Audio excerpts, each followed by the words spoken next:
Hello, everyone. Welcome to Loud and Proud Orlando. We are live Thursday, February the 26th, 8:32 p.m. Thank you so much for your support. This Thursday, beautiful Thursday, getting a little warmer. Well, it was cold yesterday, very cold. But we're diving headfirst into the Florida Derby as the Orlando City Lions gear up for a massive home clash against Inter Miami or Messi FC this Sunday.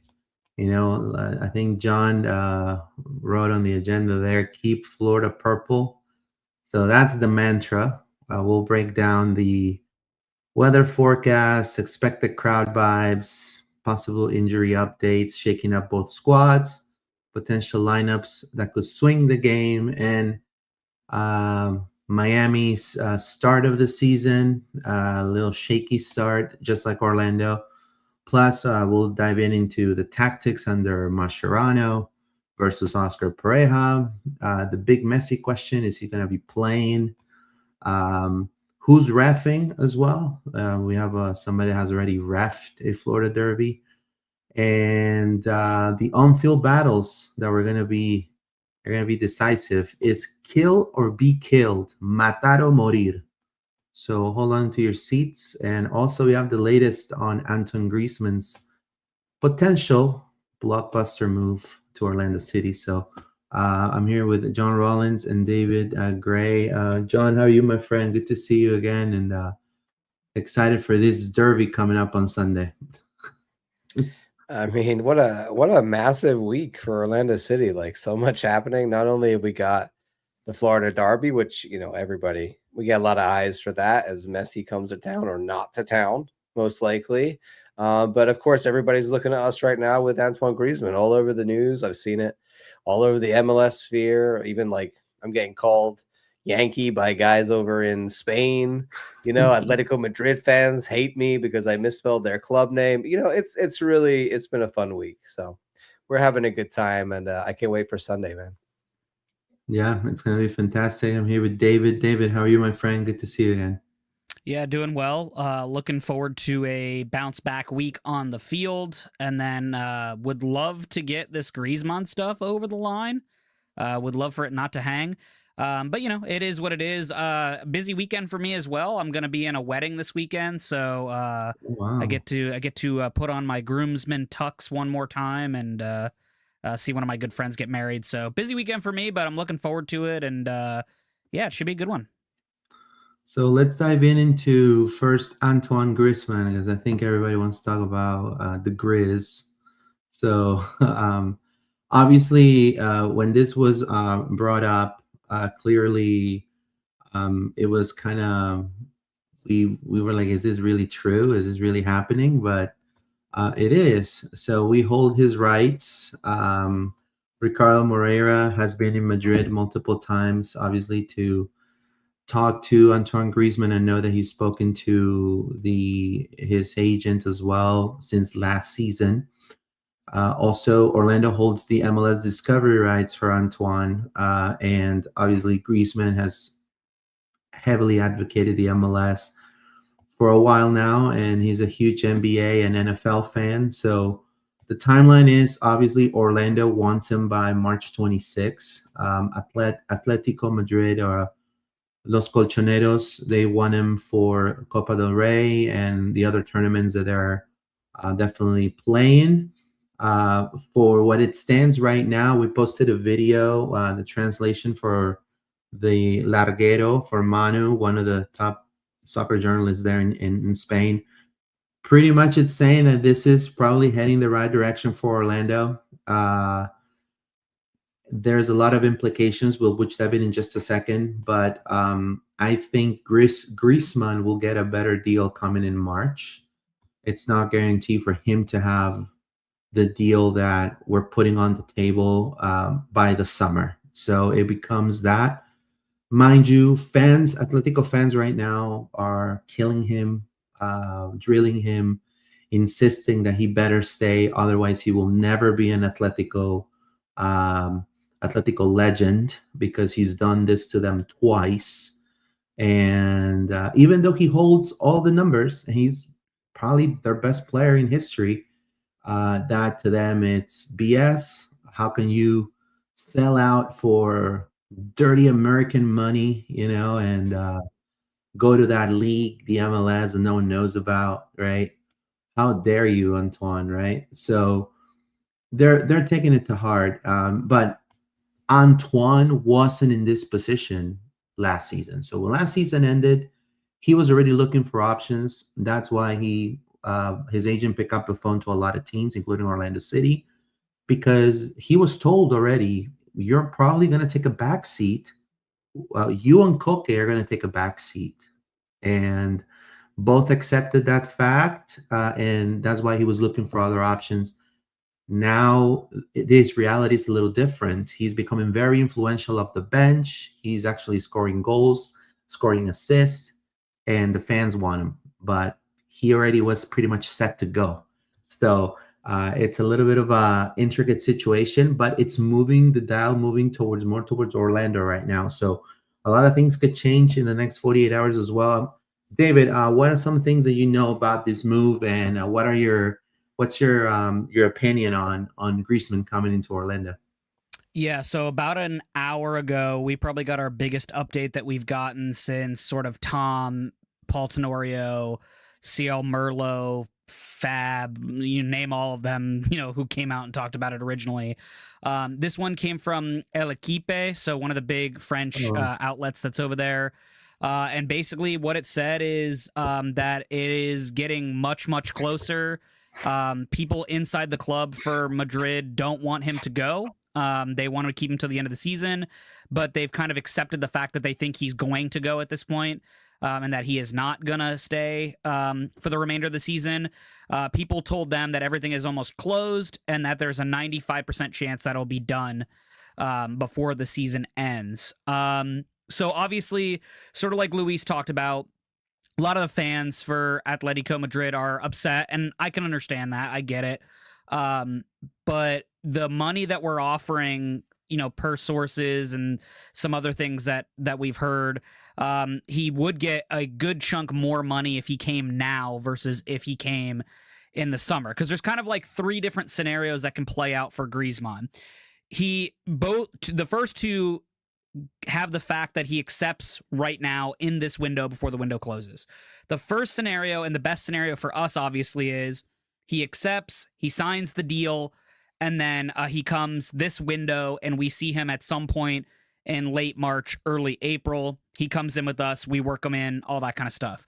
The second option, which still requires him to sign now, is he signs now, but he waits till the summer to come over and join us post-World Cup, or like during the World Cup break, assuming that he doesn't get called up for France, which, if you guys didn't know, he technically retired a year ago, but he still has the potential that if France really needs him, they could call him and bring him in if need be. The third option is he says no to basically everything, doesn't sign anything, says he wants to wait until the summer, and then Orlando City most likely takes their ball and goes home, because based on everything that a few of us have heard, Orlando City most likely won't be back in for him in the summer if he signs nothing now. So really what this article from L'Equipe was saying is that basically it looks like it's not only going to get done now in terms of him signing something, but it also looks like he will be moving now, to a lot of consternation from Atletico Madrid fans. They're in Copa del Rey. They have a 4-0 lead on Barcelona going into the second leg, which is on Tuesday. Obviously, the expectation is that they can hold off Barcelona and move on. If they do move on, they either would play Atletico Bilbao or they would play, I forgot who the other team was. But both teams very beatable for a final for Copa del Rey. So that competition, I would say, if they can get past Barcelona, is pretty done and dusted for them. They are still in Champions League, I believe, so that's really the competition they'd like to have him for, to have the depth. But if you've looked at his minutes throughout the season, he really hasn't started for them. Yeah, he's been one of their bright spots off the bench, but this is a guy that wants to play, right? That's one of the reasons why he's considering MLS and why he wants to go to a bigger team. So I think it's really starting to trend towards this happens now. Now, real quick, I just want to squash some misinformation that's out there, because there's been a few people from the other side that are sharing stuff that's not really accurate. And then unfortunately, there's some folks on our side that are sharing some stuff that's not very accurate. So let me make this pretty clear as much as I can.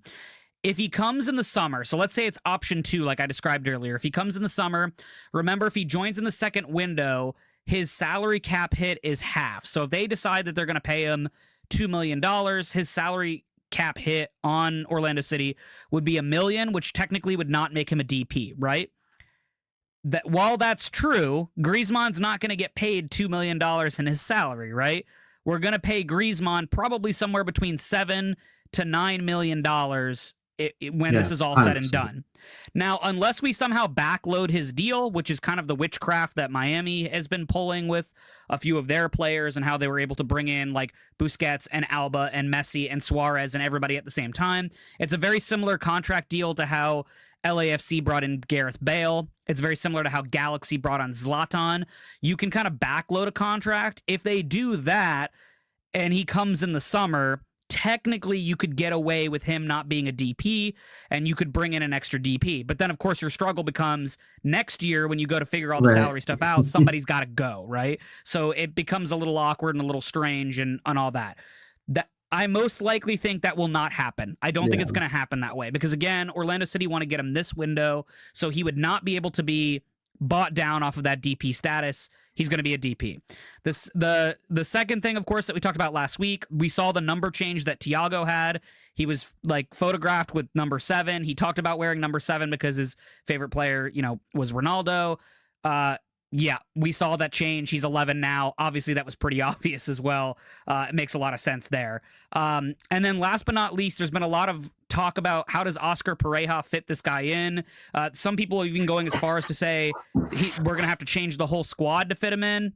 No, really. No, we're not, guys. He can play in a bunch of different spots and a bunch of different areas. And a star of his level, you find a place to put him into the lineup. And if Óscar Pareja can't figure that out, as we've said already, he's already on the hot seat. He'll be even more on the hot seat if he can't figure out how to make Griezmann work. I just wanted to put all that out there and kind of make that clear and what it looks like. But it does very much look like this is moving in the right direction. And I think fans can get a little bit more excited about the fact that Griezmann is close. But of course, we want to wait for that fab where it says here we go, or we want to wait for Tom Boger finalizing the deal. Those are the two tweets we want to see first before we start jumping from the rafters and putting Griezmann on the back of our kits and all that kind of stuff. 100%. And now obviously somebody that lived, I believe, and experienced both massive DP signings for Orlando City in history is right here live with us. John with Kaká, this is the number 1. Yeah. And then now, and then Nani. Yeah. So bringing somebody like Griezmann, what are the implications? How is that going to make the, do you think he fits that description, like with the Kakás and with the Nanis of Orlando City? And what are your thoughts on all these news that just hit us out of nowhere? Yeah, I mean, I think he's Kaká and Nani in some ways, right? He's got the name of Kaká's like level. Some people would think even bigger than Kaká, right? If you think about Antoine Griezmann and everything he's done, arguably had a more impressive career than Kaká, and at this point might be a bigger name than Kaká even was when he came here. And then I think on the field he keeps himself like Nani did. I think he's just such a professional and clearly still quite fit. Like he's put in so many minutes. But he's definitely a guy that, we're not dealing with a Luis Muriel situation where we're going to be like, oh, he can't run. Like it's none of that. So I think that this is huge, man. And if he can be the combo of two, he honestly could come in and be the most successful player on the pitch and, the most famous name to ever play for us. It could all happen, but we just got to keep our fingers crossed. I mean, I think I'm thinking about it now from his point of view. And I think that if they're having these conversations and they're throwing the bag at him in terms of like, we want you to come now, and there's a huge bonus to come now. And then they're even talking about, we might not come back in the summer, his agent, his thinking, I don't know what that is, but something's got to say to them, if I want this, I got to do it now. From what we're hearing in Spain, it sounds like it's getting closer. So, we got Landon here in the comments talking about when is the airport meetup for Griezmann.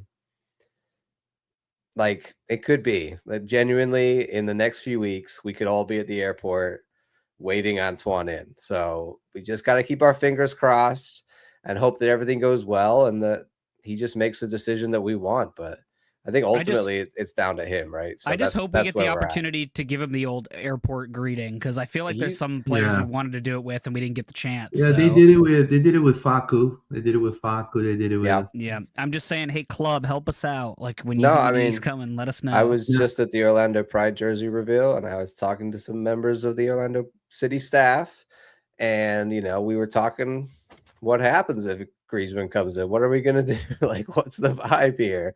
So I think that they know if this happens how special it is, right? And you've seen when Kaká came in, they did the whole thing, with him at the stadium. We did it. I mean, at the airport, we did it for Banda, we did it for Nani. Like, Dom Dwyer, if this happens, they will make a big to do of it. MLS will make a big to do of it.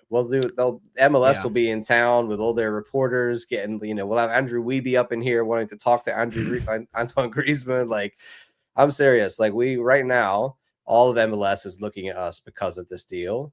And a lot of people are saying this makes total sense. And I think Orlando should go for this. And they're excited about the Florida Derby and all this other stuff. So, except Joe Lowry. I just want to make it happen, man. I mean, we're so close, so it's like you can almost reach out and smell the number 7 on the back of his jersey.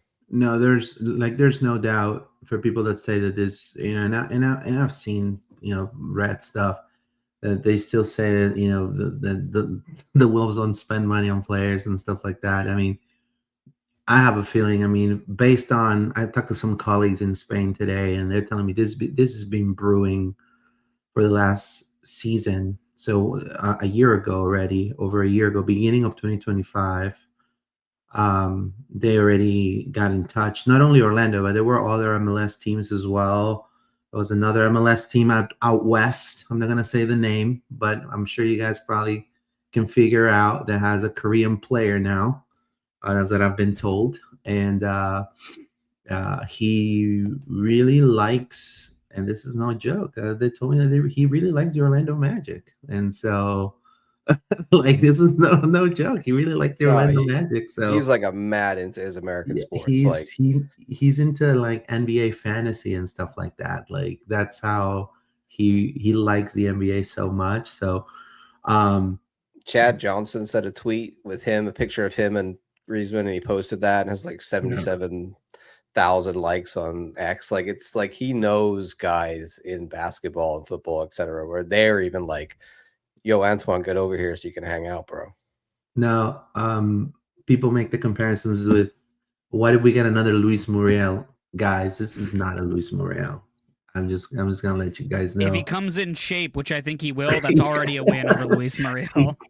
He comes hot, scoring assists and goals, being like, Atletico fans don't want him to go. Like, that's how Luis Muriel. I mean, he was nobody was talking to him. I mean, with all due respect with Luis Muriel, but nobody was talking to him. He signed with Orlando. Orlando was going to bring him back into being relevant.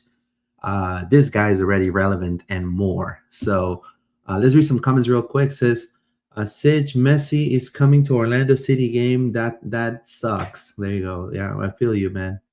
100%. Hope he gets it. Jorge Carlos says, ni con 3 Griezmann tendrán el Inter Miami. Tendrán Inter Miami. Bueno, pues, este es para vos. Dice, with the arrival of Griezmann, how do you foresee changes in the current starting 11? This is Adriana Camarini. Well, like David was saying, there's really no, I mean, he could play wing, he could play 10, he could play striker, he could play second striker. I mean, he's very versatile, so I don't think it's going to change a lot of the structure when it comes out. I think the easiest thing for Orlando City is you either replace Duncan and let Griezmann play as more of like a false 9 and kind of do that. And then you keep Ojeda, whatever left winger you want, and then Pasalic on the field. Or you can move Ojeda to the left wing, since we've struggled to find a left winger that can give us production. You move Ojeda to the left wing, slot Griezmann in at the 10, and then let Duncan and Pasalic take the other 2 spots, and you play them there. There's a bunch of different ways I think you could play it. I think the guys on Total Soccer Show talked about him this past week on Tuesday on their MLS show, and I think they had some good points. And you could even see a formation change potentially of if you wanted to move some people around, or he could more so be like a Forsberg or a Muller role where they kind of just go wherever they want. You start them in a spot, but they just do and go wherever you want them or need them to go, and they kind of just take care of the game as it is. So I think tactically it's not really going to matter, because you're just going to let a guy like Griezmann go do what he needs to do to find the game. But I do think the more you get Griezmann on the ball, obviously, the better off you're going to be. Like, get the ball at his feet and at Martin Ojeda's feet, and you're cooking. And no amount of, I don't know exactly what that guy said about Inter Miami, but he's going to continue. That not even with 3 DPs, we're going to be like Inter Miami. Yeah, tell that to the season series where we whooped some what last year. And then you cheated us in a Leagues Cup game, but sure. Anyway, okay. I don't need. We didn't need Griezmann's last year to lay the wood on Miami. Yeah, it's part of the folklore. Yeah. So anyway, I think Griezmann can play any of those spots as long as you're not playing him in defense. I think you're fine. That would be crazy. Playing in defense. That's like or maybe CDM. If we see Griezmann, if Oscar does that, get him out. Bro, I'll be the first one to be like, come on, man. I want to see Griezmann false 9. I think that's the move. I think, because like we have a problem with scoring goals, and that guy can just bang it in from anywhere. Yeah. And like you said, Ojeda running off of him, and it just keeps everybody like, you don't need to reshuffle everything. Just put him in the 9, and he'll be really good. Like, think about, he's like Enrique, like that similar kind of mold. But except a much better ball player on his feet. Yeah. Right? Like he can make what he needs to make. He can make things happen, and he can make runs off the ball. He has shot from distance. He could shoot with both feet. Yeah. He has shown mid range. He has good set pieces. He's a free kick maestro. He's a good finisher. I mean, he's not probably aerial like headers and stuff. I mean, he scored goals from headers and stuff, but he's not like a massive aerial threat. But I mean, I think overall, like you said, John, I think he'd be as a striker. Why not? I think the biggest impact. I think the biggest impact you'll see, though, that we haven't talked about this time, but we talked about on Monday, is his locker room presence is going to elevate what this team has right now, and 100%. I think that's the biggest thing. And you'll see it on the field as soon as he steps on the field. There's going to be another level of respect, professionalism, even captaincy. I think he's in that running, even though he'd be new. I think you're going to see him be able to take that role over, and that's exactly what this team has been missing since a Luis Nani. I would say captaincy-wise, though, I don't want to take away from Mauricio Pereira. I thought he did a good job at like elevating the team in that role, but he's not the star power that Griezmann is. He's not even close. 100%. Nani is probably the best comp of like, he's not only bringing you some star power, but I think he's at a better performance level in terms of Nani on the field, but he has a similar like locker room presence of like, I'm going to make this team elevate and all that kind of stuff, which is exactly what you want. He has that inventive in which the game is at a halt, right? And it's a very like, it looks like, is this going to be a draw?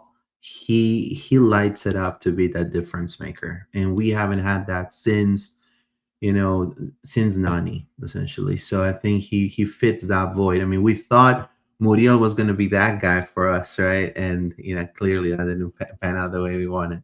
Anthony Salih says, if Papi Ball is just a dumbed down version of Simeone Haram Ball, I think Griezmann will mention. Yeah, so I agree on that. I think Simeone and Pareja are very similar when it comes to defense.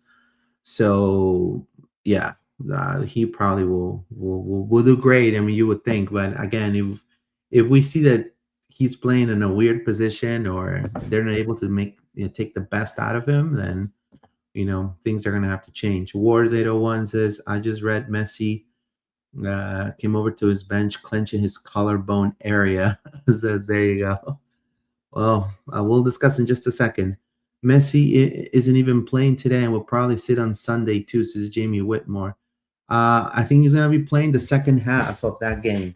He has to. My It's understanding. in halftime right now, so I'm going to see if he starts in a minute. Yeah.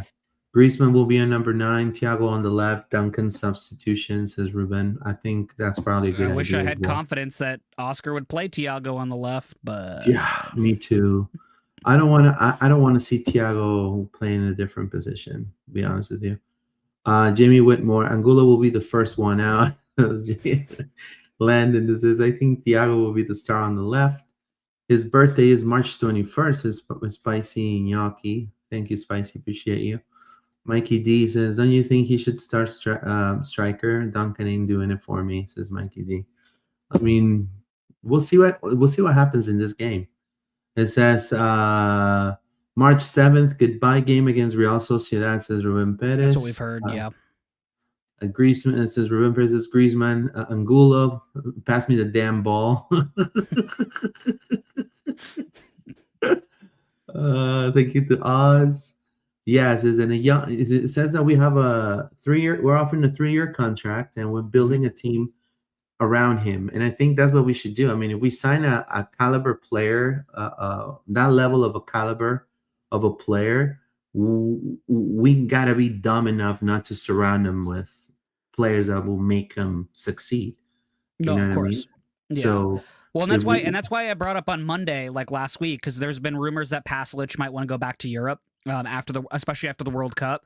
If he wants to go, of course, this club's probably not going to stop him, and we'll make our money back on him. But I think that's where this team could really have an impact in terms of who they put around Griezmann, right? Because if they put somebody even higher level than what Pasalic was, could you imagine what this team could look like? Like, what if he's able to call one of his friends and say, hey, come join me in Orlando. This is going to be a great time. They can pay you, what you want to pay you because they have one of these spots open. Like, it could be pretty gnarly. I mean, just his name alone could attract other good players to come to play for Orlando, especially from Europe. One of my dreams is to have Jack Grealish. Right there. Maybe on the other wing. Everton or Orlando City. And then you can shout, "Go on, Jackie boy," as he runs down the wing. Yeah, I like that. There you go. But anything else you guys want to add about Antoine Griezmann before we go to dissect the upcoming game against Inter Miami? John? Nah, I mean, I'm sure we're going to talk about him again. He's not going to go away until we know this is happening or not happening. So more to come from Antoine. Fingers crossed. What about you, David? Anything else you have? I just don't want to jinx it. I know I'm putting the information out as I see it, but as you guys can probably tell on Twitter and stuff, I am not putting my own analysis in. I'm just crossing my fingers every time I press send on those tweets to make sure that we don't jinx it, because I do not want to jinx it at this point. Anthony Solis, 7180. Any news from Cartagena? Yes. So obviously I messaged the club, no response. So then I started thinking, and I started remembering other injuries. And so more than likely the club has not responded to me because they're going to release this on Saturday night before the game. When they do the availability report, it's going to be there. And more than likely, it's not going to say the actual injury. It probably would say questionable or lower leg or lower body. Now, from my understanding, per sources, I think even Oscar said it, he pulled something in the hamstring. And if you look at a pulled hamstring, usually is around 2 to 3 weeks. It's not a tear, from my understanding. So if it was a tear, you're talking about 3 or 4 months. So for a full tear, yeah. Yeah. So my understanding is he probably will miss Sunday, and will be questionable the upcoming 2 games after that. So. We'll see. Hopefully I'm incorrect. This squad is looking so good, but our damn defense, man. Yeah. So let's dive in, obviously into Inter Miami.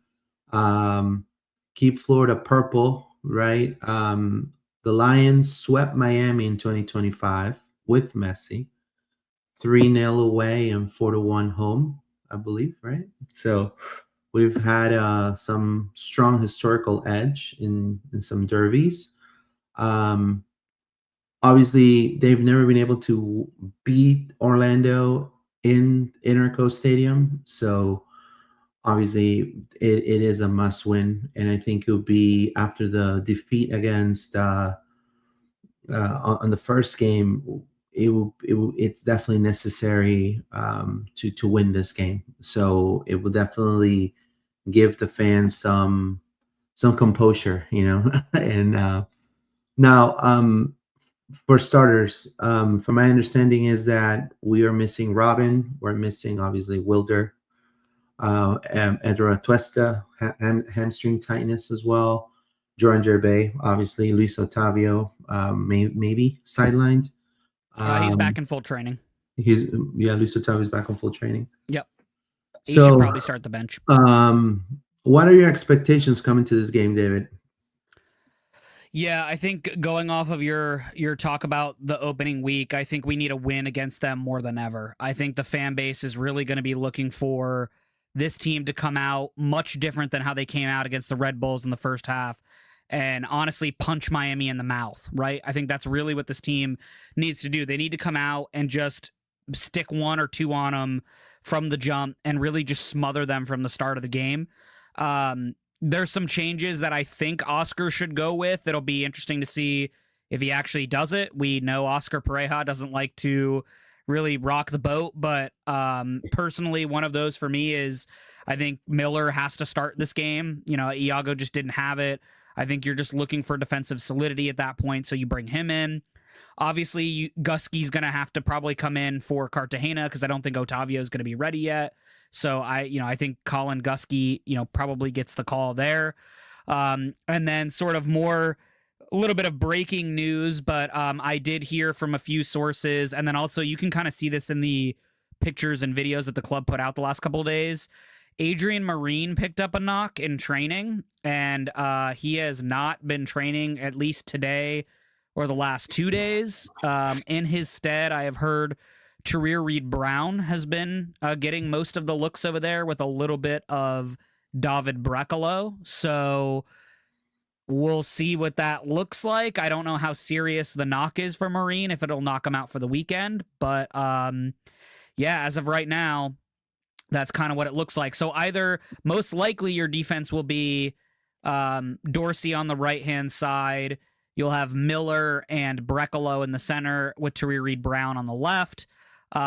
Or you could see something like if they want to be a little bit, I don't know if it's much safer because Iago didn't have a great game, but you would have Miller, Iago, and then Brecalo on the left. And then, of course, Dorsey would continue to play on the right. So few different options that the team could employ there. But I want to say that Marine is a loss, but I don't know that I can fully commit to saying that he's that big of a loss.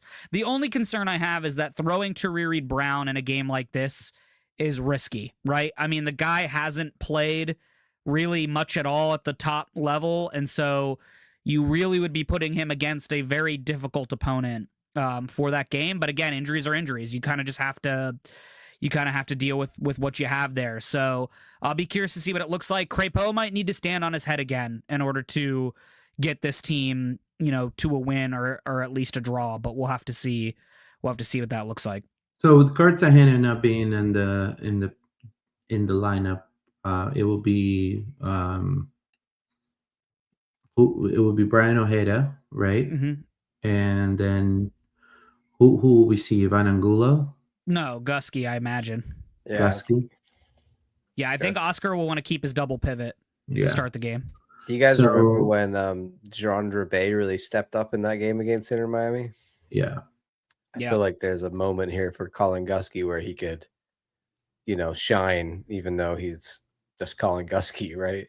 Yeah, I see a few people talking about Angulo at center mid. You're not going to start Angulo at center mid. You're only going to do that if you're chasing the game or you're really trying to pour on.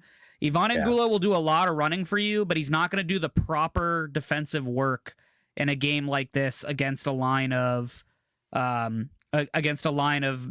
Berterame, whoever the hell else is going to be on the field for them. I just don't think you're going to see that. Poppy's going to play it safe. He's going to want his double pivot of 2 6s in front of the back line for this game because you're going to want to protect against it. Now, Brecalo really doesn't want to play left back. And I would go Brecalo left back, but like David said, like then you got to put Iago in, and Iago and Miller together is just like that. Just come on. So I think this is we come into in times in which we don't have a lot of depth, but we may have a diamond in the rough. I mean, physically, Reed Brown it is a question mark. We haven't really seen him in the first team at all. I think it's a huge gamble that they're taking, but if it's not now, when is it going to be too? You know what I mean? Like, now is he somebody that can at least be disruptive and just, stop a attack through the flanks? Maybe, maybe he's physically imposing enough that he could kind of put away some threats, coming off the wing. I don't know. What are your thoughts of having an unproven Reed Brown in the first team, possibly starting, John, for Orlando? I mean, Alex Freeman got thrown in and he succeeded, so I'm not saying it can't happen. Like we've seen Colin Gusky last week, got put in there maybe unexpectedly and did pretty well. It's not on Taifi. I mean, that's where I was going to go with this. Really, he just hasn't trained there based on sources. Like from what sources have told me, he hasn't trained at left back all week. I hear that from David. I wanted Zach, I wanted him there in preseason because I saw him play there in preseason and thought he looked pretty decent and was kind of impressed by the way that he was able to run up and down the left wing the same way that he does up and down the right wing and kind of didn't really affect his game too much. But yeah, I mean, I think personally, I would like to see Taifi go in there. I think that makes the most sense. But if Oscar is reluctant to give him a shot at right back to start, like he could have started him last weekend instead of pushing Griffin to be ready. And he didn't do that. So I agree. I just don't see him going for Taifi, but maybe Taifi is the best left back option we have after Marin right now.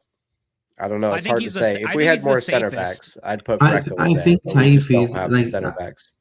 I agree with David. I think he's the safest too. Yeah. I agree with that. Yeah. I think it's less risk putting Taifi there than Reed Brown. Out of the two, Oscar would probably be more confident in Taifi based on what we've seen, obviously, that, over the past year and a half, he's gotten more minutes and stuff like that. The other thing that I would consider, and again, I don't think they're going to formation change for this game, is if you went to a back three, maybe I'd feel more comfortable if Iago, Brecalo, and Miller all got on the field at the same time. And maybe you play that way, but I just don't know. I don't 100% know how well that went for them in the preseason in terms of what they were able to do and put together. But it's a possibility because then Dorsey's not really asked to defend as much. He can just kind of get forward and do his thing and occupy the space. Spicer did play as a left wing back for Toronto a little bit when he was with Toronto. So maybe it's a more natural spot for him with that. But I don't know. I guess it'll be interesting. It's something you can consider. And then, Maguire and Ojeda can kind of play off of each other, but Ojeda can play more of that false nine and drop into the hole a little bit and still distribute and, get to where he needs to get to and stuff. So, I don't know. It's a possibility, but I don't know if Oscar goes full bore with that and tries to make that happen. And you still got to play Iago in that situation, right? Because we're not. Right. You still got to play all your center backs are out at once. Then, so if one of them goes down, or you want to make a sub, but you got no center backs to make subs in a 3 center back formation, right? Yeah, I think I like where you're going in the head. I don't think Oscar will do it. I don't think he's gonna do it, to be honest. I definitely like what you're saying by Oscar telling Spicer, "Hey, dude, you got to defend."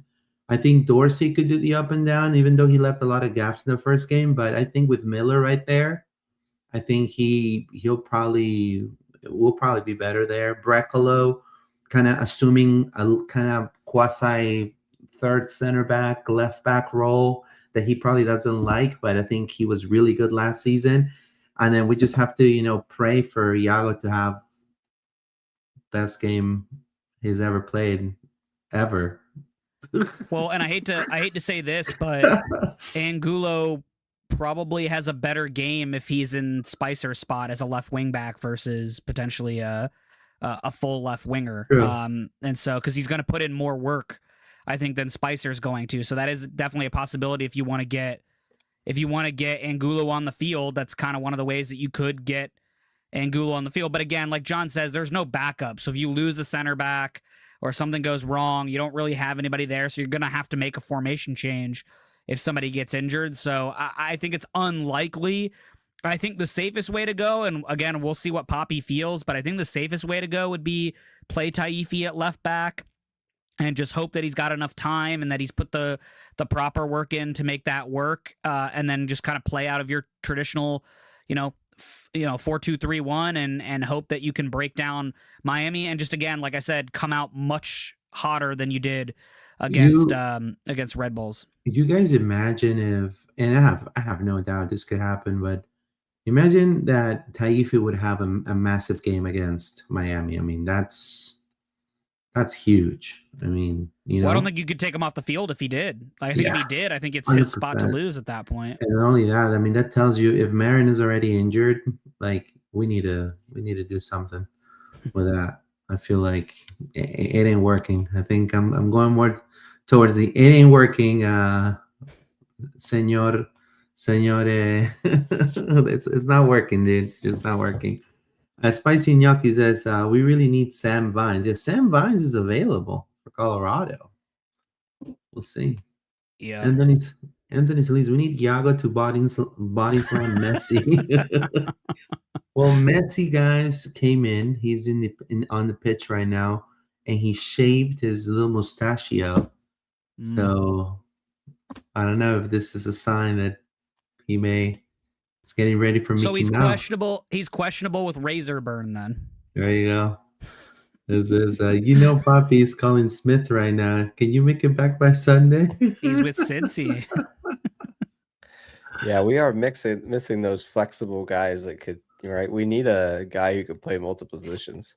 Well, and that's supposed to be Taifi if Poppy had any confidence in the young kids. I mean, I think, like, common sense wise and knowing Pareja, this should be the lineup. I mean, yeah. This makes more sense. Now, one thing that David talked about on the last episode was why in the first game against the Red Bulls, this three up top in the 4-2-3-1 weren't exchanging positions like usually they would do with Facu and also last season with Pasalic and Ojeda. Why were they so ecstatic? And I don't know if it's because of Thiago being so new in the team, but I think they could all three do it. It used to work pretty well for that front four with them doing the switcheroo there. I don't know. Maybe just Rebel was so good that they didn't get to do it in that game. But to your point, Luis, like you got to get Ojeda and Pasalic going in this game. They were invisible for a large section of the game, and obviously Pasalic got pulled at half. Like you have to find a way to get him involved. And so, for example, if the space is available on the left-hand side again, and I don't know, I can't remember who Miami's right back, Frey started for them against LAFC. If Frey's giving you the space, switch Pasalic to the other side. And like, for example, if Spicer still starts, like if he gets another start, which according to some folks that I've talked to, it sounds like they're going to give Spicer another go. If the space is on the left and Spicer doesn't have it again, switch them. Why don't you just put Pasalic in a better spot to cook them a little bit? Or for example, if the space is on the right-hand side, have the team play through the right-hand side more often. I think that'll be more natural because Dorsey likes to get forward and he wants to get over there. And I think Dorsey would cook Allen because I think Noah Allen played in that spot for them. I think he's easy to cook on that side. And Segovia is not going to defend, so you don't need to really worry about that too much. So I think the right-hand side in this game might be the weak side for them, because the only thing that's going to change that is Mikael plays on the left side of that center back formation. I wish it was Falcone because he's trash. Anytime you can work through Falcone, that's your success against Miami. Falcone is playing right now, but Orlando City was able to take both regular season matches from Inter. And the only way we were able to do that is exactly what LAFC did in their last game, which was score first. Having that effectiveness. Orlando City has the talent. Big time players make big time plays. So clearly, like to tackle what David said and to pass it to John, I feel like Martin Ojeda needs to lead the way, man, and become a little more influential. And then obviously at the 9, Duncan McGuire needs to remind everybody why Europe came knocking, right? A few seasons ago. And I don't know, what are your thoughts on the front 3, John? We just got to get our transition attacks right. And I think that was the thing with Spicer last week. There are so many wasted opportunities and they're all coming to him on that left side. So we're going to have the breakaway, right? Like Miami is going to dominate somewhat of the possession. Even at home, I think Oscar's like, we're going to sit back a bit, right? I don't think we're going to want to try and play a high line and own the ball all the time. I think there's going to be times when we do that. Maybe we'll come out aggressive at the start. But for me, I think it's important that when we do have the transition opportunities that we're actually taking advantage of them. When you look at the game that they played against LAFC, what LAFC did so well was just like 1, 2, 3 passes up the field from like Son, Bawanga to Martinez. Their best players playing really like sometimes straight through the middle of the park, but are like later on in the game around the outside. Beating like Ian Frey and Noah Allen in the fullback positions. So they're definitely like they're not the Miami that they should be yet, right? I think they got this new defense, but they clearly haven't figured it out. So there's some weakness there. But when we have that opportunity where the game is open in front of us, we have to be clean with our passes. It should just be 1, 2, 3, shoot on goal. And I think we just get up the field and we have all the space and we panic. Like you just see it it's not just Spicer. We've seen it from lots of our players. Paslic was doing it last game. Ojeda even did it a couple times. Duncan, that front 4, they need to be in good communication and they need to just be clean with their passes. That's honestly all it is. It's about having a clean, smooth attacking transition. And we can score goals in Miami that way. And that's how we did it last year. And we can do it again, but we just have to be clean with our passes because it's been too sloppy. 58 minute between Miami and Independiente del Valle from Ecuador, 1-1. Messi still on the pitch. Independiente, a former Orlando City, Sebas Mendes is on the pitch right now. He's the captain. He's the captain of Independiente del Valle right now. So good for Sebas Mendes, man. Now, Sebas, take down Messi. Come on, you want man, to. Just break his foot, bro. No, I'm just kidding. Mikey, this is Falcone. The major weakness is laugh, bro. I never liked Falcone. Even when he played in Colo Colo, bro, in Chile, he I don't know why he came to Inter, but whatever. This is actually Griezmann starts in the wing but floats around. Yeah, this is Vamos Independiente. This is Landon. I'd rather have Thiago at striker than Duncan and then Spicer left winger. Yeah, I mean that could be an option. That could definitely be an option. Now, is Oscar going to do it? Another thing that really works for me is a tactical breakdown. Mascherano, it's not the best coach around. You could definitely checkmate him. He's very easy to predict as a coach. But you have to, when things are not working for you, you got to make the changes right away. And that's one thing about Orlando is we wait a little longer until shit hits the fan. And then we realize, oh, crap, we're losing. We're down 2, right? And then now we got to climb back. I was going to say on Thiago, that's why I don't think he'll get the start at left wing because we just don't have any other strikers. So, like, if Duncan's not doing much, who are you going to bring on? I mean, Maybe Justin Ellis. They finally it could give be him Ellis. a shot. It could be Hopefully, Harvey man. Sajarn if he's healthy. He's another guy that could play at Harvey. striker. I just think right now Poppy likes the change of pace that Thiago brings off the bench. The problem is, like we talked about on Monday, he's just subbed too late. He subbed Taifi on too late. Too late. He subbed Thiago on too late. So he's got to be willing to pull the trigger 10 minutes earlier and say, okay, let's get him on the field and go do whatever. But here's the other thing too. If everything goes right in the start of the game, let's say we go up 2-0 on them or 3-0 on them at halftime, right? The game is not going to be putting Thiago on at that point. It's going to be putting Taifi on. It's going to be putting Luis Otavio on if Luis Otavio is healthy. You're going to see Poppy bunker as hard as he possibly can to hold on to that lead, and that's most likely what ends up happening there. Yeah, but also parking the bus too early. I agree, but we know Poppy enough to know that he's going to park it as soon as he can. Bus too early as soon as he can park it. But the other thing we know too is that, for example, if he wants to park, but he still wants a wrecker in the middle of the field, he could bring Angulo on and just say, "Hey, you go run after the ball. I don't care how much energy it takes. Go run after the ball. Go tackle. You want to go tackle 2-foot Messi? I don't really care. Go do what you want to go do." And then you have everyone else behind him. At that point, because again, the other thing that we haven't talked about because he's been hurt, but Luis Otavio is a very good young player who can go and get stuck in to a lot of tackles. He plays physical. He plays hard. He's a bigger kid than you expect him to be.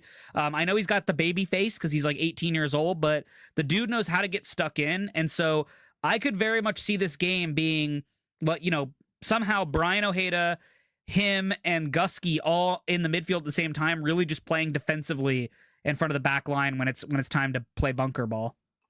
Independiente just almost scores a goal to make it 2-1, and Rocco Taco Rios, he just had a massive save right now, but they're getting closer. I mean, people paid over $100 to see Messi to lose. That'd be pretty crazy. Hopefully, people don't riot over there. But Carlos Mejia says, "Gotta reward good performances. Thiago was one of the few positives from that terrible game." Yeah, I think he made an immediate impact. I've seen enough. We're putting Smith in. What is it? Oh, where's Jack Lynn when we need him, huh? Right. Why are they wearing the same jerseys? Yeah, it's because. So for what I was told, Inter Miami had Rafa was their media coordinator, media liaison or whatever for communications, which worked at Orlando City before Jackie Maynard took over. And what happened was when Inter was created, they poached a lot of the Orlando City staff. So a lot of the Orlando City staff went to Miami. Now, Rafa was one of them. Great guy, by the way. We'll say hello to Rafa if he's ever watching.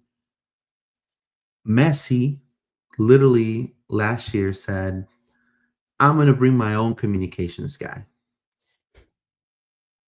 And they told Rafa, "Hey, Rafa, we have a position in marketing. It's either that or being on the unemployment line." And Rafa had to go work on marketing. They put him in marketing, and then now Messi brought his own some Spaniard guy that he befriended from Barcelona to do the communications. Now, this whole thing about the jerseys, I put it on communications because it spans from communications to the kit manager at some point. I mean, you gotta know. That's the reason why it's like they don't even know who they're playing. Well, it would have made more admin's job to make sure this is Well, it would have made more sense for them to wear pink because they're probably going to wear black this weekend anyway because they're away, in Orlando. So, like, why didn't you just wear your pinks and then you didn't have to? I don't know. Why are they playing a friendly in the mid? Like, just give the money back and don't play the friendly. Like, this is dumb. It's all about the dinero. This is all about the money, isn't it? Are we playing with our yellow kids? No, we're going back to purple for this game. We're going back to purple. Yeah. Please, no.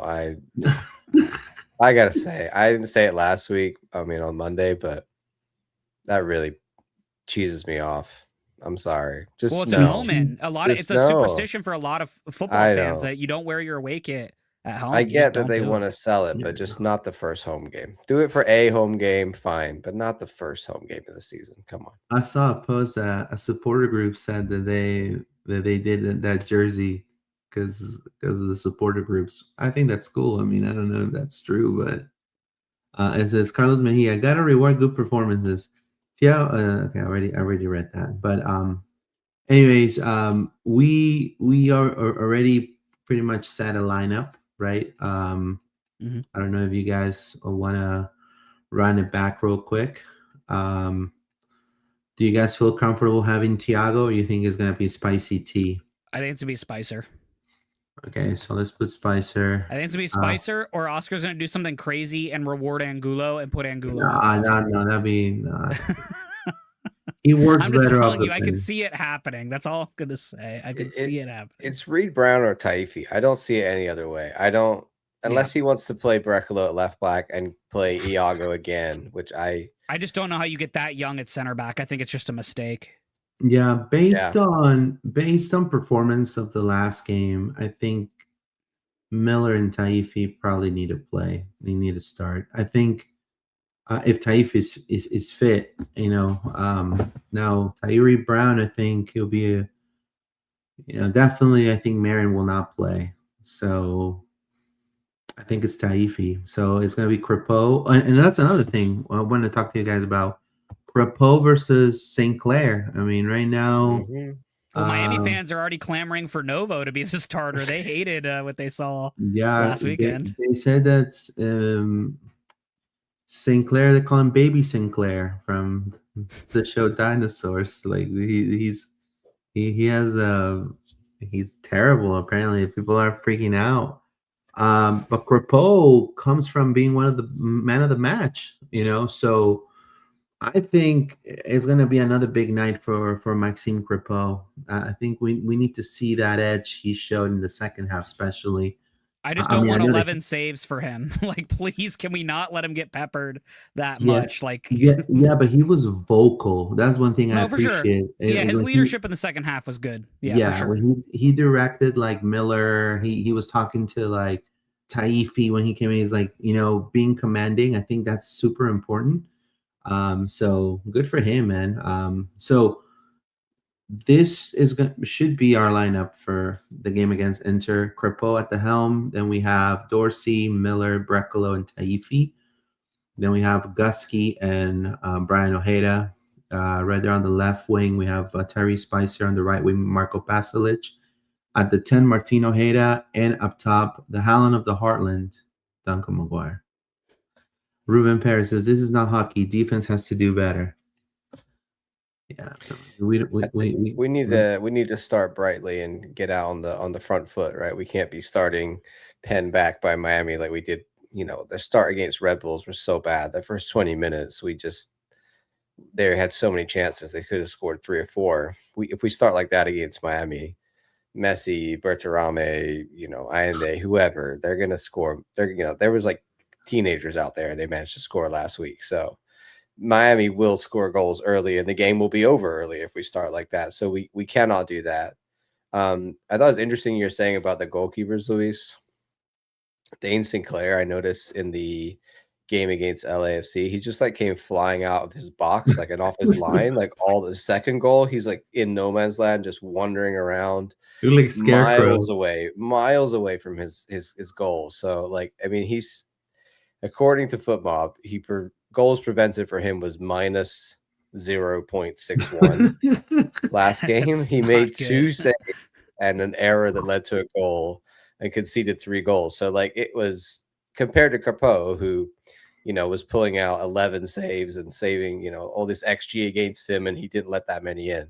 Basically everything that came at Dane Sinclair, he made a mess of or let it in. So he had a nightmare start. But again, their whole back line looked pretty bad against LAFC. Like I said, in those counterattack moments, they were just getting cut open. So maybe that's what we need to look for, is be solid and look for those opportunities on the counter to try and just quickly attack them while they're disorganized at the back. It seems like they got some issues like we do, where their center backs, their fullbacks, their goalkeeper are not on the same page yet. And we need to take advantage of that.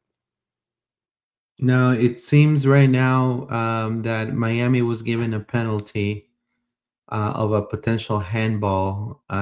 Suarez threw was trying to cross, and I guess one of the defenders grabbed it with its hand. Yeah, he And kicked yeah, it like into his arm. it's 2-1 Inter right now with Messi Panenka. No, no. Talking about that and looking how the Paul is in the game now, and Messi's in the game, and Suarez coming in the second half. And Sebas Mendes just got a yellow card, I believe, for bringing Messi down. Um, that's one Yeah, thing we need to Seba, talk do that about. again. Huh? What? Said Seba heard us. He's trying to take down Messi. Yeah, I know, right? Yeah. So I feel like that's what this young Orlando City team is also need to take notes on. And I know a lot of the players watch and listen. So thank you guys for checking us out. You guys cannot lose your composure with this team. They're gonna try to piss you off as much as they can. They're gonna try to talk you. They're gonna try to pull your jersey. They're gonna Paul try. especially. They're gonna be, and Messi is gonna try to, in Spanish we call it ningunear, which means like he's gonna say, "Hey, who the hell are you? How many World Cups have you won?" He's gonna say, "How many champions do you have?" He's gonna say, "Hey, so it's a mental game against these veterans that are heavily experienced." Um, Suarez is known for that.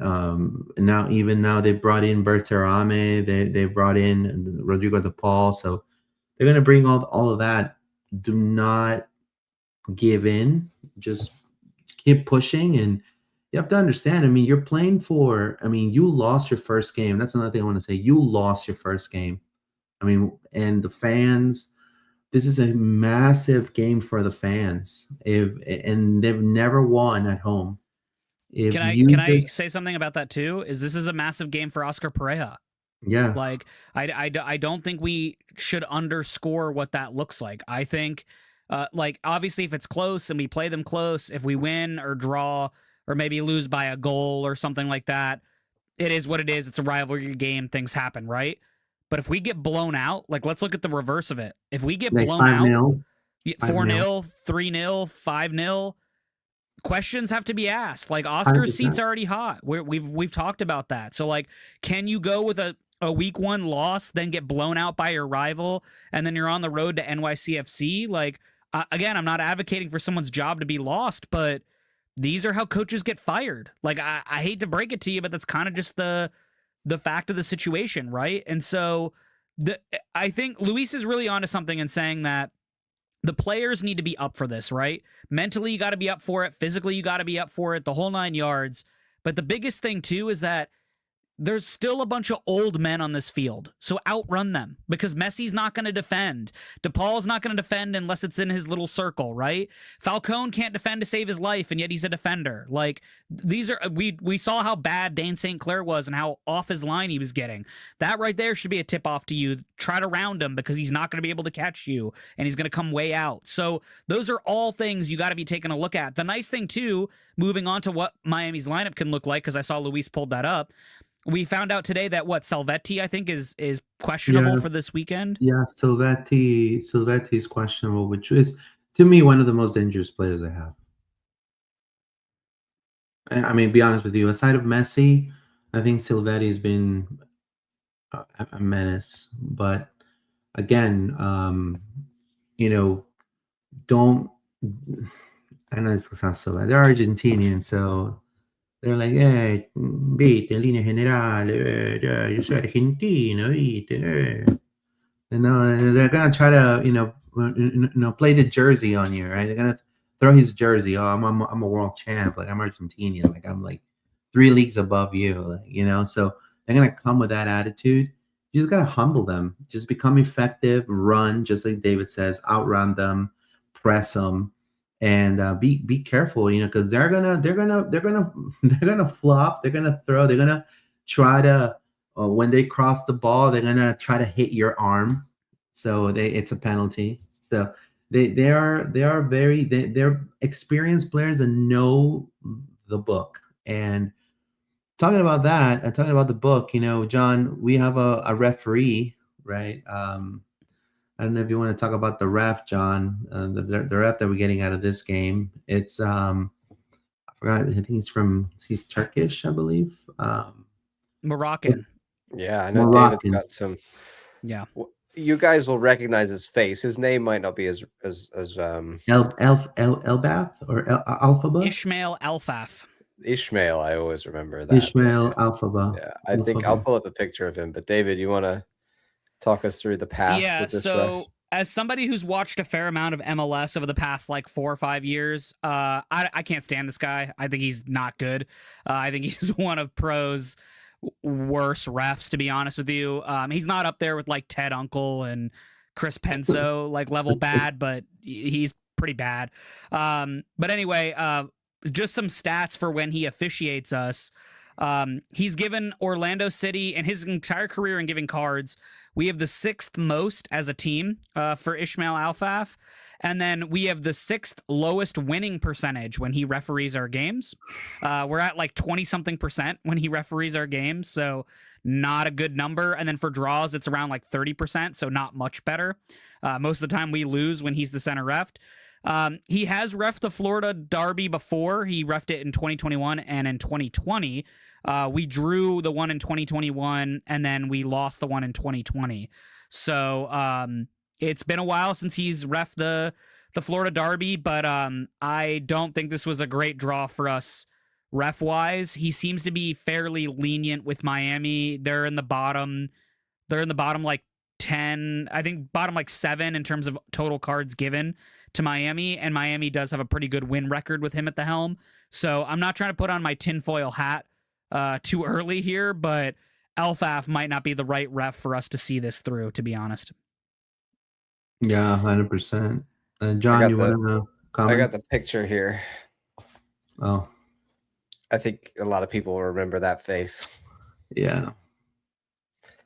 He's just bad. I just remember him being bad, honestly. Like, I just remember him making horrible calls and just stuff that was just like, face. What was that? Like, dude, what are you doing? So I will say, yeah, he's there's one of the certain few refs I that's don't responded get excited. to me. I don't get excited about certain refs, and he's one he's gonna ask Messi for his jersey.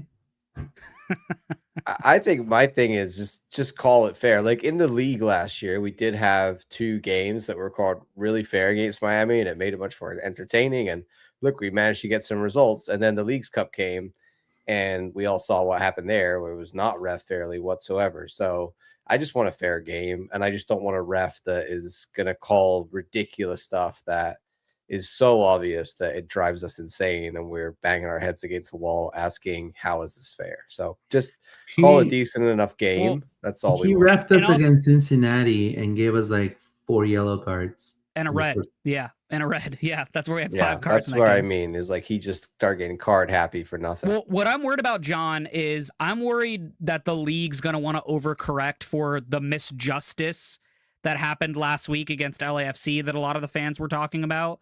I'm very concerned that and honestly, this is not tinfoil hat part.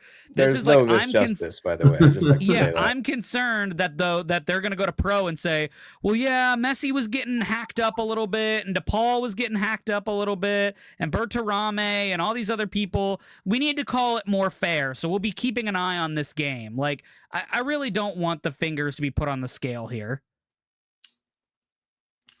Look at that. We have Kyle Atkins and VAR, Edwin Drew. Oh, God, and Mendoza as the 4th official. Rosendo Mendoza. Jesus freaking Christ. Unlucky as hell. Bro. The drama on Sunday just really went up a notch. If you are a player of Orlando City and you're watching this, or you're in the front office, please take notes of this. Please, we're going to generate in the first half maybe 3 or 4.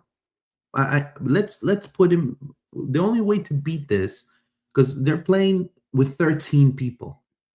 I mean, looking at Rosendo Mendoza and Ismael Elfa, like it's like might as well just say, hey, take it. You know what I mean?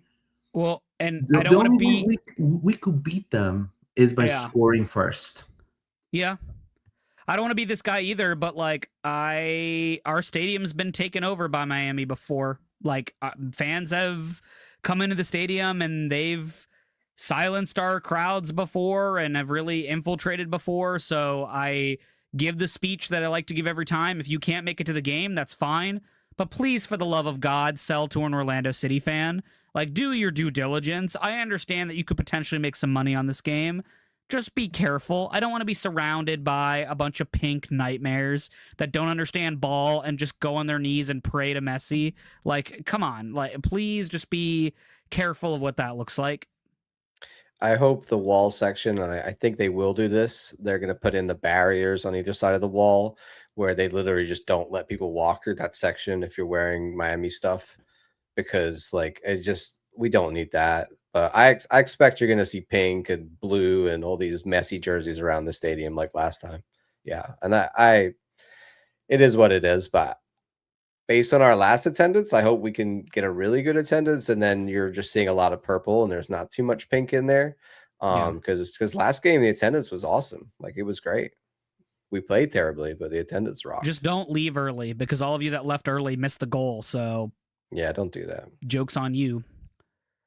It says, honestly, wouldn't be mad if Suarez bites Oscar. Jeez, come on. Jesus Christ. The refs belong on OBT. We can start it already. How do we feel about last game, Duncan's performance, and Angulo? Well, Angulo's going to be a substitution. Duncan's performance, hopefully it improves. And last game, bad first half, better second half. We need to see more of the second half than the first half. We need to... I'm going to summarize it. In my opinion, Crepo needs to have another man of the match performance. That's my opinion, because we're thin. I mean, it's not like I don't trust the kids. It's just that obviously we're thin, in the back line. And I think that's expected, because we have Iago's green and Taifi's probably going to start, hopefully. We need to have a strong back line despite the misses. So David Brecalo and an A game, Nolan Miller again being a stud, right? And obviously having Maxime Crepeau. And then the rest, it will be, Orlando's going to generate opportunities, as I already mentioned. You just got to put it in, guys. We need to see Duncan Maguire like scoring, not thinking of passing it back. We need to see Martin Ojeda not just dribbling around the first half like against the Red Bulls, just looking around like, okay, like where am I right now? Like, we need to see that number 10. And again, don't be nice to Messi. You can ask him for his jersey in a picture after. I don't think there's nothing wrong with that. But when you're on the pitch, don't do it at all. Don't do it on the guy. Field. Do it in the locker room later. Screw that guy. I always thought Schlegel was too nice to his countrymen. We're the first game I ever saw us play them really, really hard was that game that Cesar Araujo got stuck in and just like put Messi in his pocket for most of that game. That's the kind of shit you have to do to this guy. Like, I don't care if he's like the greatest of all time or whatever it is. Colin Gusky, I'm talking to you right now. Hi, Colin. Colin Gusky. Put that dude in your pocket, and if you have to beat him up the whole game, I don't care. Beat him up. That's exactly what you need to do. Yeah. I'm gonna say you're an American, goddammit. This is our land. Show them what we're gonna do in the World Cup. I think that's a good point, because I was thinking about like on-field battles and matchups, and it's always that question with Messi is like, who's gonna mark him? And I think, like we did with Gervais, just stick Gusky on him like a little Energizer bunny that won't leave the guy alone. Like, frustrate him to the point where he just, even if you can't win the ball back, just be in the way all the time. And that will annoy Messi to the point where he starts to lose his head. And then, if we've scored a goal or two at that point, then he's like, you watch against the LA game, the reason he was so mad and wanted to go to the refs locker room, didn't make it there. The reason he was so mad was because they just didn't let him play, really. They played so well in the first half, and in the second half, LAFC just like shut it down, put so many men back there that he just wasn't able to break him down, and he was frustrated and mad. So if you get in Messi's head, you basically just take away all of what Inter Miami are trying to do, because everything goes around him. And then I think B. Ojeda needs to play the Eustaquio role, and the fact of how Eustaquio was like pointing to different players. Hey, go do this. Hey, go do that. Hey, go do this. Like without Wilder Cartagena in, we're going to be missing that. So it's really on Brian Ojeda at this point to say, okay, Gusky, if you're going to be on this guy, great, but you got to go here. Okay, I'm going to go here. This person's going to occupy the space there, or we're going to double team Messi when he gets the ball in these spaces, and we're going to make him have to go through us like cones, right? Or whatever it is, right? That's what they need to do in order to stay on him. And then I think the other matchup, to speak on John's matchup things, I think either Brekalo or Nolan Miller, and I lean towards Brekalo, needs to have Berterame in their pocket. He's not the fastest 100%. striker, so he's not going to run past you necessarily. He's a stronger dude. He's going to have that in his game, but you got to stay with him and be physical with him all game.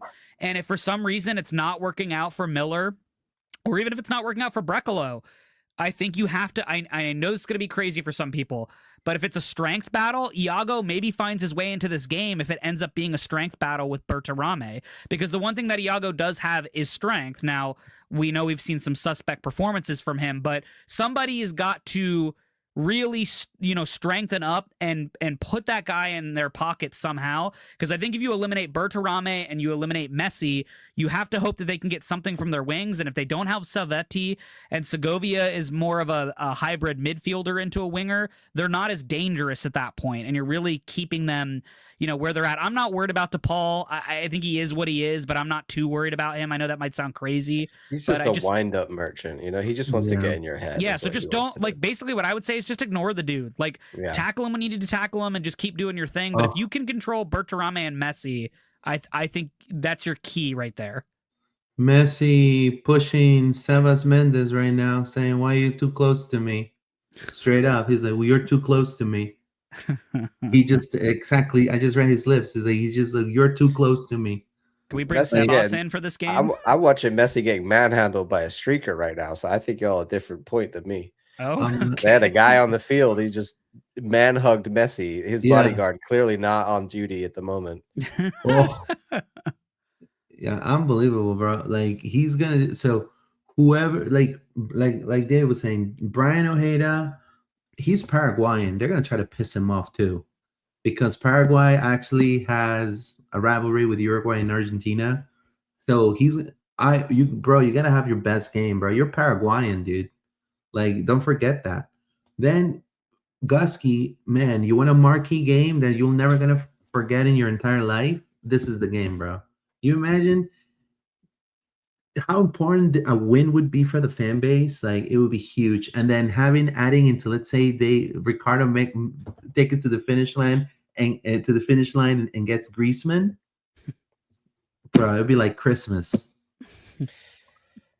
Remember a couple of years ago where we played them this early and we lost 5-0 in their house? Like, I don't think that's gonna happen, but it really made such a downer on the beginning of our season. I know it didn't start well anyway, but if we lose for the first time in our house to Inter Miami, second game of the season, that's just so depressing. So we just can't do it. Just don't do it. Just don't let them win. Put everything on the line. This game is almost like a cup final. Like we have to protect the fortress. I'll come in Monday if we get run off the field. I'll come in Monday and I'll start throwing legitimate coaching candidates, because I think that's the conversation you need to start having. Yeah, if we get run out in our own house, I'm not even joking. It's true. No, you're right. Yeah. To plug a little bit of something that I did earlier this week, I talked with John W. from In 90 Minutes. I was on his extra time podcast, and we spent a good probably 30 minutes talking about, like, what does that look like? What does Oscar have to do to potentially, get fired, or what is that, all that kind of stuff.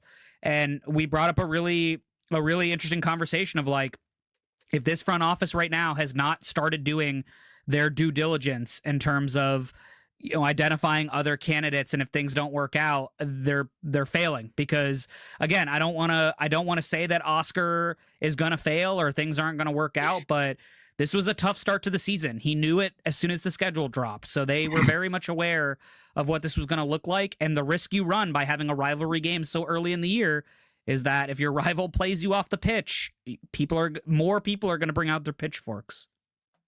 Yeah, 100%. I mean, it's a rivalry game, and it's heavily scrutinized everywhere in the world, and then there's a rivalry game. Like it costs managers, or in other countries, it costs managers or their jobs sometimes. If things like are pretty bad. But let's read some more comments, and then we'll dive into the last part of the show, which is kind of talking about this right here. George Almeida, how do you guys feel about the potential buy of Griezmann and how it can benefit the team? It's massive, right? We already talked about it in the beginning of the show, but yeah, it's huge. I think for Orlando City, for the city, for the team. I think it could potentially be the biggest buy for Orlando City. I know that might be a little bit of a hot take, but I think it could be the biggest buy that Orlando City's made. Thank you to John Corrion. Hello, everyone. Hello, my friend. Can the league afford to let Miami start 0-2? I knew Frankie would be in here somewhere. I was waiting for Frankie. I mean, if Griezmann gets through the line, yes. I think it's going to be great. Griezmann talk. Yeah, we already talked about in the beginning of the show. He's really freaked out. He got dragged to the grass by 3 or 4 people coming out and running on him. But yeah. Oh my God, they almost Independiente almost scored. There's 30 seconds left. Falcone just saved Inter. So according to Sportico, the MLS after the All-Star game is going to allow for clubs to capitalize and could fetch up to $1 million per club to capitalize on putting a sponsor in the back of the jersey. Now, when we put this out, I didn't expect so many negativity, bro. Bro, it's you guys don't watch football anywhere else. Like, every other team in Europe. Have you seen the Bundesliga, bro? Like, they have Pepe sausages in the back. They have Deutsche Telekom on the back. Like bro, you. Or Liga MX, a little closer to home. Liga MX has a ton of adverts on their jerseys. Yeah, but that's all over. You're talking about just the back, bro. Right. Front and back is not a big deal. And so I thought of putting Publix there because obviously Publix represents Central Florida, in my opinion. Don't be swayed that I heard that if this has happened already from sources from down south, that Inter Miami is going to have Messi's drink on the back. The Moss Plus. That's what I heard. So, what do you guys think about this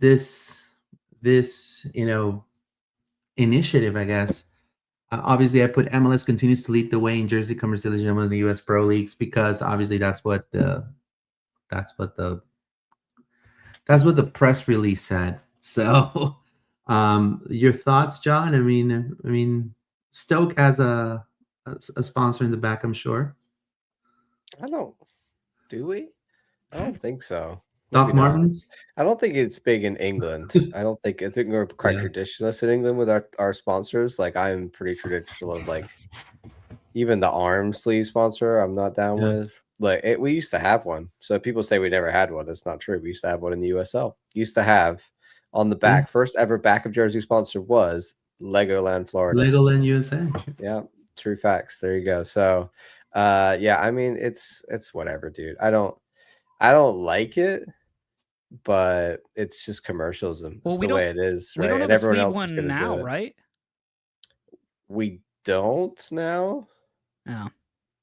In the back, we have Apple TV. So well, no, I meant the sleeve one, Luis. I don't think we have a sleeve one currently. Oh, sleeve one? No, we don't. We have MLS on one sleeve and Apple TV on the other sleeve, I think. Yeah, but I think you're allowed to sell one of the sleeves, though, I think, if I remember correctly. Oh, really? I didn't know that. Yeah. It says it in the Sportico article. I think it talks about the sleeve or whatever it is.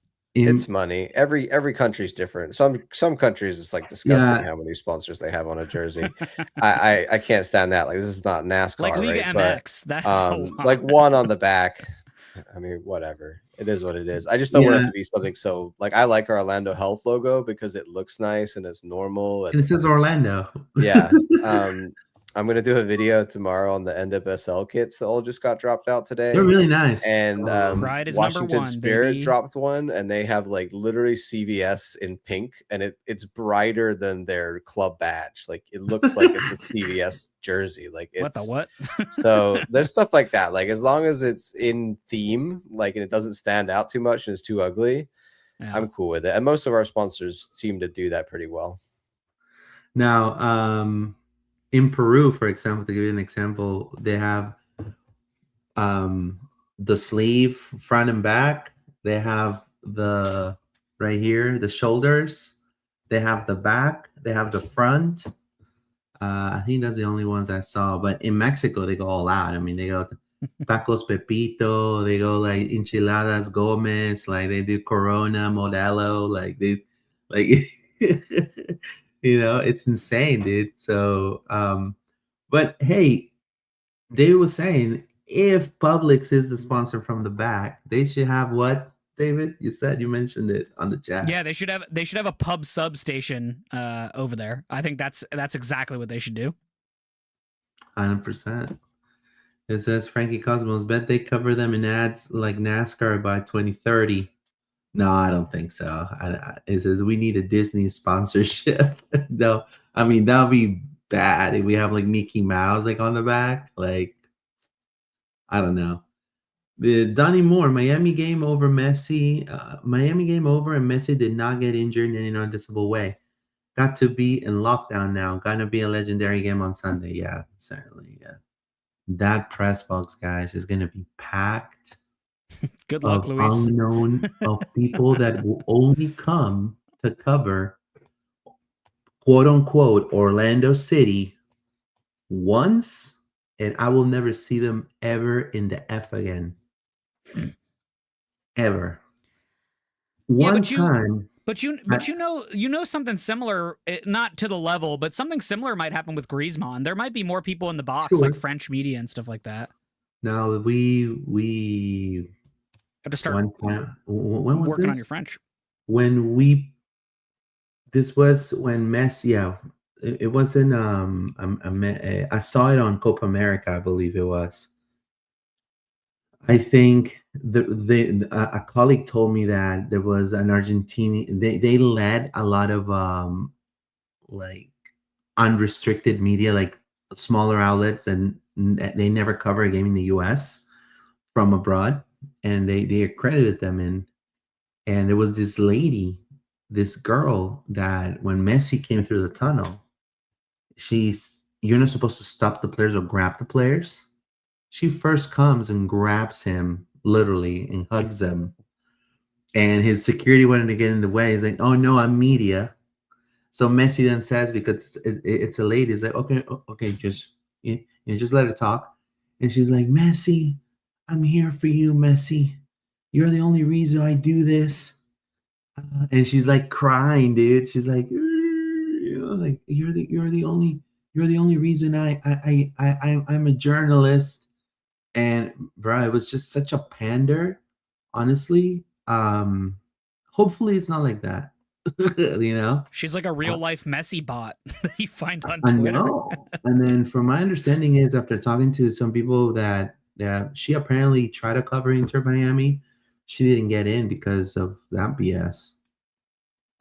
But I mean, again, you're gonna see people like that on Sunday, I'm sure. Just don't engage in violence, guys. I mean, you're gonna see some stupid people. Just walk away. Like it says, Messi literally got tackled to the ground by fan security who rushed on the field, and tonight in PR. Yeah, PR needs an MLS team. That'd be nice. PR needs an MLS team. Why not, man? See, it's part of the travel. Yeah, this way Universal will go hard, says Mikey D. Yeah, Universal will go hard. Can you have both theme parks as like your big sponsors though? Because they already got that thing with Disney, so. Yeah, Disney'd have to pony up the cash for the back of jersey. I think that's what it would be. I can see that. Yeah. You guys want to do our predictions before we get out of here? Yeah, All let's do our right. predictions. I've got the spreadsheet.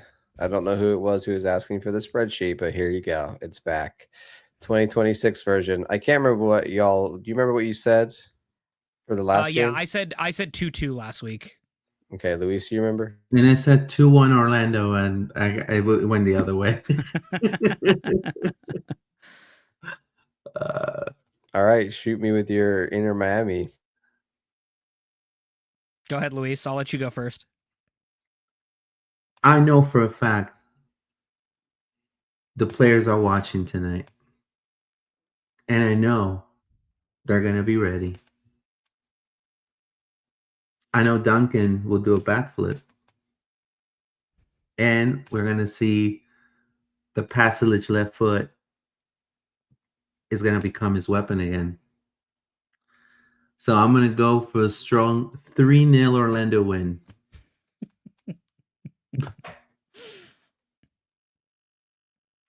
Wearing the purple I'm jerseys. stunned. And Poppy's going to wear white. Oh, back to his white shirt. Okay. Yeah, well, I think that's obviously why we lost. Like, what is he doing? Put the white shirt back on. I mean, listen, the shirt he wore on Saturday was better than that like urine colored I know. jacket that he wore Urine. the That's preseason the yellow match. jacket. Whatever the hell that was. It was awful. The, he There you needs go, to get David. his white t-shirt on and get back on the cooler, and then that's how we win this game, right? Just sit there in your white shirt. We need those vibes. Look, Donnie puts a really good comment. It says, if Messi scored a hat trick on us, it would be his 900th goal. Ugh, please don't let that Hopefully happen. that doesn't happen. Yeah, hopefully, man. Go ahead, David. Oh boy. Okay. I am gonna go. I'm gonna go 2-1 Orlando City. Oh, I just don't see us scoring more than 2 goals, but I still think we find a way to win. let's go. Actual score, but let's not jinx it. Let's not. I agree. I had 2-1. Yeah. I think Okay. it's I'm thinking maybe 3-1 because that's how we got it last year, where we Yeah. get like a couple goals up and then they're chasing the game, but they get one and then we get that third late on. So maybe 3-1 with a late one I would when love they're trying to get back into it. I But just didn't I see could enough 2-1. attack in Yeah. week 1 for me to get Agreed. to 3 at that point. I would love for it to be 3-1. But I think my scorers, if you want to go one step farther, I think my scorers are, I think Martino Hayda starts his account for the 2026 season. I think he gets on. And then I think Thiago gets on in the second half and he ices the game for us with the second goal. And then he starts to challenge Poppy and put me in the starting lineup, Poppy. Yeah. I can see a Thiago winner being the thing that gets us this. Oh, see, I think we go Yeah. up 2-0, but then I think Miami gets one back. That's kind of how it plays out in my head. But listen, I'll take it the other way too. That's fine. Look, I guarantee you, if Orlando beats Miami on Sunday, guys, we're never gonna play with an away jersey ever again. I guarantee you that. And second, Poppy's gonna wear that white shirt throughout the whole entire freaking season. And get out the Brazilian flags. Yeah. Yeah. The big question we didn't answer is Messi going to play? And So far, I it don't looks know. like he is. I asked I'm gonna Danny say from I'm gonna Battered say yes. MLS.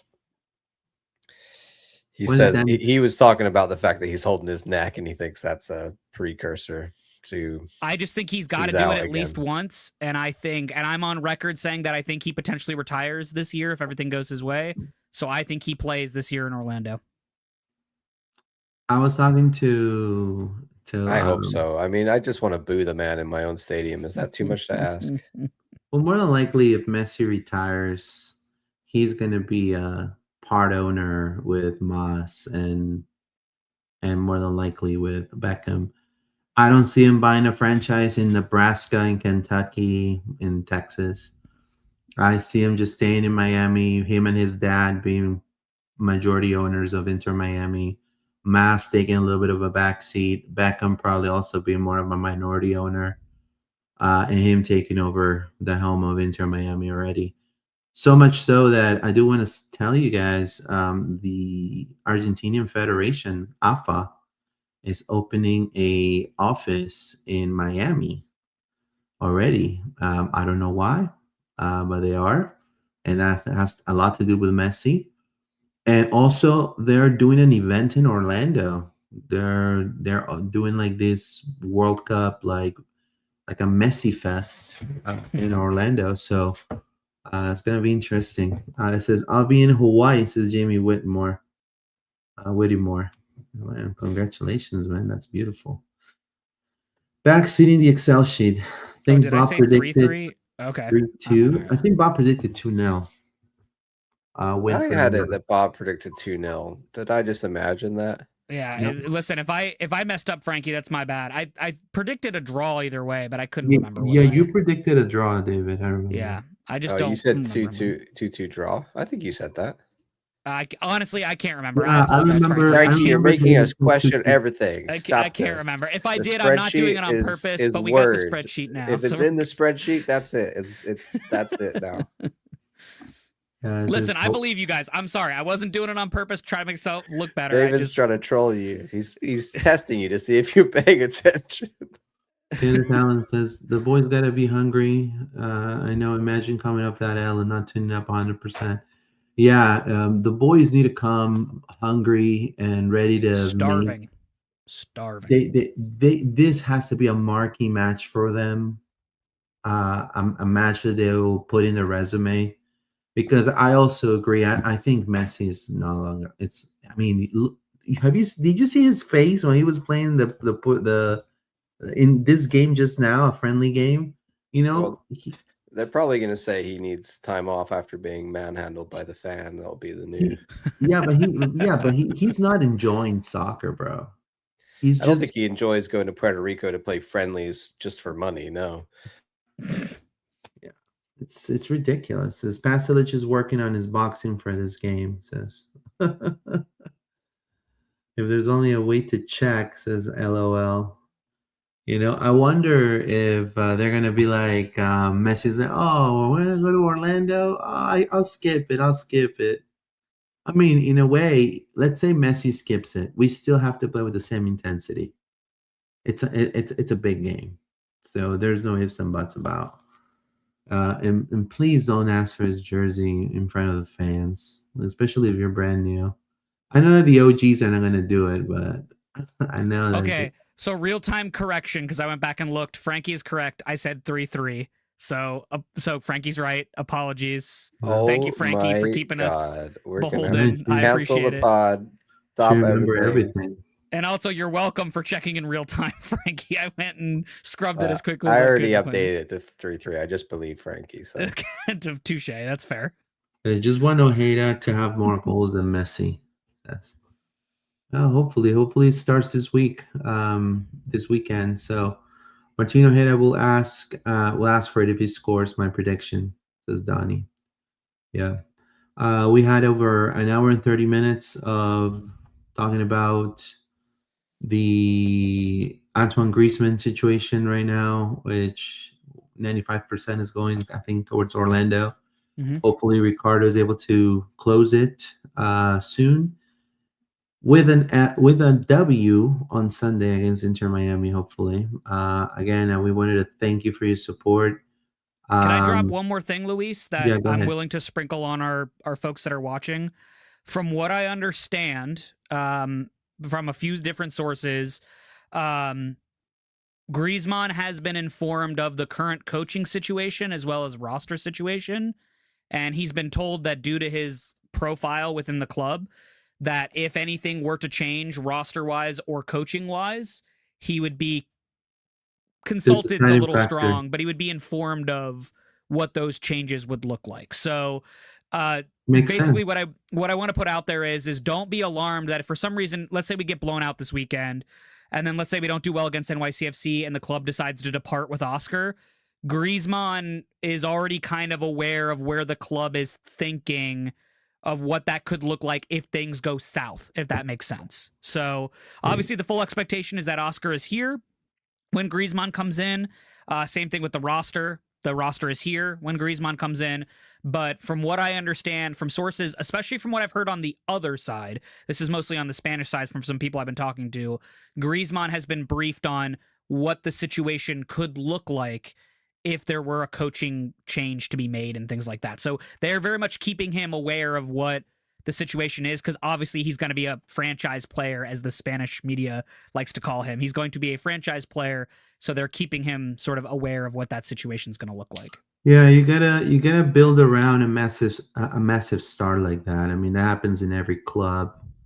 You have to build around a massive star, and also if you feel like whoever's at the helm is not going to take that star to the promised land, you had to build around that star. And I think you see with LAFC now, you see it with Inter now, you see, now we're not going that route specifically, but certainly getting a name like Griezmann is going to attract more talent that will be able to poach and boost the team, So John C407, I missed it. Any speculation on possible ETA? So it just has to be before March 26th, but just the club would like him now, but yeah, we'll see. That's the short answer. I don't think Papi makes it through the season. Kenneth Allen, yeah, it's a possibility if things don't go our way. Anything you want to add, John, before we go? No, I was gonna say, John C407, you can just go back, just scroll back on the video. We started with a whole conversation about the latest on Antoine Griezmann, so you can get all that there, and then stay while we talk about Inter Miami. Well, guys, thank you guys for your support as always. We want to have a phenomenal game on Sunday. Hopefully, they're able to close on Griezmann and make him an Orlando City player. And again, we'll see you guys next Monday. And vamos Orlando. Take care, guys. Thanks so much for your support.